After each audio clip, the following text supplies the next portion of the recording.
Hi, എല്ലാവർക്കും CNITസിലേക്ക് സ്വാഗതം. അപ്പോൾ നമ്മുടെ ഇന്നത്തെ വീഡിയോ എന്ന് പറഞ്ഞാൽ നമ്മൾ സ്റ്റിച്ച് ചെയ്ത ഒന്ന് രണ്ട് മോഡൽ നിങ്ങൾക്ക് കാണിച്ചു തരാൻ വേണ്ടിയിട്ടാണ്. ഓക്കെ, അപ്പോൾ ഫസ്റ്റ് മോഡൽ നമ്മുടെ ഫ്രോക്ക് നൈറ്റി ആണ്. ഫ്രോക്ക് നൈറ്റി നമുക്ക് നമ്മൾ റെഡിമെയ്ഡ് ആയിട്ട് ചെയ്യുന്നില്ല എന്ന് പറഞ്ഞില്ല, കസ്റ്റമൈസ് ആയിട്ട് ഓർഡർ വർക്കാണ് ചെയ്യുന്നത്. അപ്പോൾ നമുക്ക് ഓർഡർ ആക്കി ഒരാൾ 4 ഓർഡർ ആക്കിയതാണ്. അപ്പോൾ ആ ഓർഡർ ആക്കി 2 ഫ്രോക്കായിട്ട് 2 നൈറ്റി ആയിട്ടാണ് ഓർഡർ ആക്കിയേക്കണത്. അപ്പോൾ അതിന്റെ തയ്ച്ചതിന്റെ ആണ് കേട്ടോ. അവർ പറഞ്ഞ നെക്ക് മോഡലും പിന്നെ സ്ലീവും അവർക്ക് നോർമൽ സ്ലീവ് മതി എന്നാണ് പറഞ്ഞത്. അപ്പൊ നമ്മൾ നോർമൽ സ്ലീവ് ആണ് ചെയ്തേക്കുന്നത്. പിന്നെ ബാക്കിൽ വള്ളിയുണ്ട്. ഇപ്പൊ നെക്കില് നമുക്ക് അവർക്ക് വൈറ്റ് പോർഷൻ വേണ്ടാന്ന് പറഞ്ഞുകൊണ്ട് നമ്മൾ സെയിം ഒരു ഗ്രീൻ കളർ തന്നെയാണ് കൊടുത്തേക്കുന്നത് കേട്ടോ. ഒരു ഷോ ബട്ടനും ഒക്കെ വെച്ചിട്ടുണ്ട്. ഇതാ ഒരു ചെസ്റ്റ് 48 ഇഞ്ചും ലെങ്ത് 44 ഇഞ്ചും വരുന്ന രീതിയിലാണ് ചെയ്തേക്കുന്നത് കേട്ടോ. അപ്പൊ അവരങ്ങനെയാണ് അളവ് പറഞ്ഞേക്കണേ. അപ്പൊ നമ്മൾ ആ അളവിനനുസരിച്ചാണ് ചെയ്ത് കൊടുത്തേക്കുന്നത്.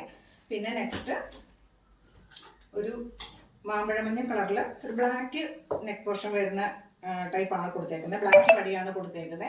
ഓരോ ഷോ ബട്ടൺ നമ്മൾ കൊടുത്തിട്ടുണ്ട്. അവര് സ്ലീവ് സെയിം തന്നെയാണ് പറഞ്ഞേക്കുന്നത്, നോർമൽ സ്ലീവ് ആണ്.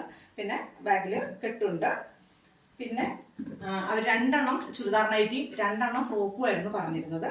അപ്പൊ അതില് 2 ചുരിദാർ നൈറ്റിയിൽ ഇതാണ് ചുരിദാർ നൈറ്റി വരുന്നത്. അതിന് നമ്മൾ നെക്കയിൽ ഒരു പടി കൊടുത്തിട്ടുണ്ട്. അതിന്റെ സ്ലീവ് നോർമൽ ആണ്. പിന്നെ ചുരിദാർ നൈറ്റി എന്ന് പറയുമ്പോൾ ചിലർക്ക് ഡൗട്ട് ഉണ്ട് എങ്ങനെയാന്ന്. അപ്പൊ അതിന് കാണാൻ വേണ്ടിയാണ്. ഇത് കണ്ടോ, ബാക്കിലും ഞൊറിവില്ല, ഫ്രണ്ടിലും ഞൊറിവില്ല. ഇതിനാണ് നമ്മൾ ചുരിദാർ നൈറ്റി എന്ന് പറയുന്നത്. പല സ്ഥലത്തോട്ടും പല രീതിയിലായിരിക്കും പറയുന്നത്. ചിലർ ലൈൻ നൈറ്റി എന്ന് പറയാറുണ്ട്. അപ്പൊ അതുകൊണ്ട് കൺഫ്യൂഷൻ്റെ അടുത്ത് ചുരിദാർ നൈറ്റി ഏതാണ്, വിടത്തിയ പിക്ക് ഉണ്ടോ എന്ന് ചോദിക്കാറുണ്ട്. കാരണം നമ്മൾ ഇൻസ്റ്റയിൽ ഓൾറെഡി മടക്കിയിട്ടുള്ള തേച്ച് മടക്കിയിട്ടുള്ള പിക്കാണ് ഇടുന്നത്. അത് നിവർത്തിയിട്ടുള്ള പിക്ക് ഉണ്ടാവാറില്ല. കസ്റ്റമേഴ്സ് ഇട്ടിട്ടുള്ള ചുരിദാർ നൈറ്റിയുടെ പിക്ക് നമ്മുടെ ഇൻസ്റ്റാ പേജിൽ കിടക്കുന്നുണ്ട് കേട്ടോ. അപ്പൊ അങ്ങനെ ഡൗട്ട് ഉള്ളവരുണ്ടെങ്കിൽ അതുകൂടെ നോക്കാം.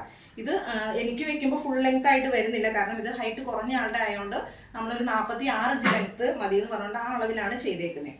അപ്പൊ അതുകൊണ്ടാണ് എനിക്ക് ഫുൾ ആയിട്ട് വരാത്ത കേട്ടോ. ഹൈറ്റ് കുറഞ്ഞവർക്കുള്ളതാണ്. അപ്പൊ നമ്മൾ അങ്ങനെ പറയുന്നവർക്ക് നമ്മൾ ലെങ്ത് കുറച്ചാണ് ചെയ്യാറ്. പിന്നെ നെക്സ്റ്റ് ഇതാണ് ഡിസൈൻ വരുന്നത്. അവർക്ക് നെക്കിൽ വൈറ്റ് പോർഷൻ കൊടുക്കണ്ട, പടി കൊടുക്കണ്ടെന്ന് പറഞ്ഞുകൊണ്ട് നമ്മൾ ഒരു വയലറ്റ് കളർ തന്നെയാണ് കൊടുത്തേക്കുന്നത്. 2 അങ്ങനെ നെക്കിൽ വൈറ്റ് കൊടുക്കണ്ടെന്ന് പറഞ്ഞത്. അപ്പൊ അതുകൊണ്ട് നമ്മൾ ഇങ്ങനെയാണ് കൊടുത്തേക്കുന്നത്. ഇതിന് നോർമൽ സ്ലീവ് ആണ്, ബാക്കിലൊന്നും ഞൊറിയില്ല. ഇതാണ് ചുരിദാർ നൈറ്റി എന്ന് വരുന്നത് കേട്ടോ. അപ്പൊ ഇത് നിങ്ങളെ ഒന്ന് കാണിക്കാൻ വേണ്ടിയിട്ടാണ്. ഓക്കെ, അപ്പൊ ഇന്നത്തെ വീഡിയോ ഇത്രയേ ഉള്ളൂ. Okay, thank you.